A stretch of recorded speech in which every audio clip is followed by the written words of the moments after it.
Hello and welcome to Pokemon Horizons episode 45 review, and good god they cooked. This episode is an absolute banger through and through.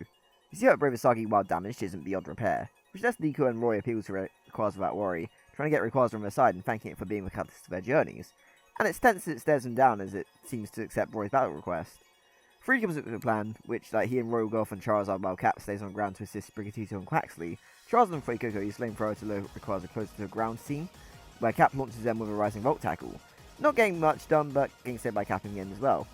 Doc gets Cap to do it again and uses Quaxley to launch Sprigatito closer to Magical Leaf, which Fuecoco and Charizard assist, and Fuecoco follows up with a disarming voice, which actually seems to do damage to Rayquaza. No one takes it down, but Rayquaza flinches pretty hard and Freed thinks it's taking them seriously. The teamwork on display for this battle is a lot of fun, and not really anything you'd be able to see illustrated in the games. As they launch a Draco Meteor, Fuecoco falls off Charizard, and the Draco Meteor stops Charizard going straight to save him. You get Quaxley then using a Water Gun to launch Fuecoco back up, and that's only one example, but it showed how well they all work together. Speaking of teamwork, we get a shocking display as Ceruledge saves Liko, who's sheltering Terapagos from Draco Meteor.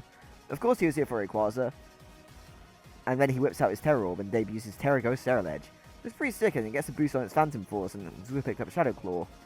Freed sees a chance that Terastallization will give them, and joins Ceruledge, tearing Charizard after launching an attack. Suggests that Ceruledge works with Charizard to stop Rayquaza, which Mephiyo kind of silently accepts, and their Pokemon battle Rayquaza with attacks, even taking a good view and giving them some good hits and opportunities to attack as well. I just kind of wish I had a little bit more banter with the two trainers here, as Mephiyo is not wanting to listen to Freed, but they don't really have a choice here, so he has to, you know? That is, until Rayquaza defeats them both, with a Dragon Descent. This has got to be the best use of Terastallization yet.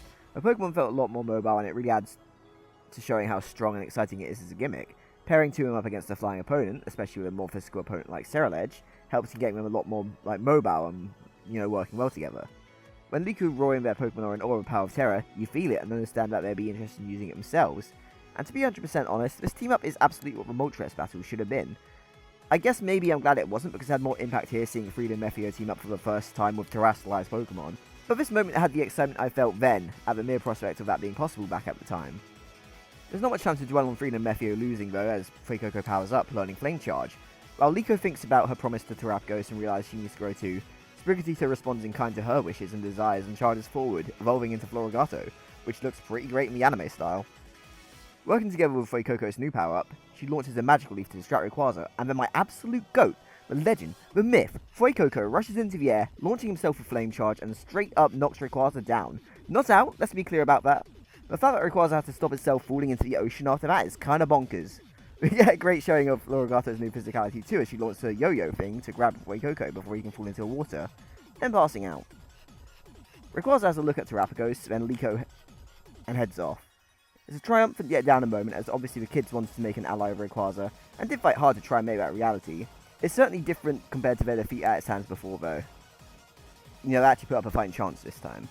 Before they can really reflect, we say bye to Mephiyo, who vows that he'll get Rayquaza too. We catch up with Rising Volt tacklers, where Liko and Roy can say that it felt like a loss, not getting Rayquaza and the ship was damaged too. Freed reassures them that the only way that they'd actually lose is if they gave up completely. Their experiences and the path they've taken brought them this far and helped them get strong to a point where reaching Rayquaza wasn't an impossibility.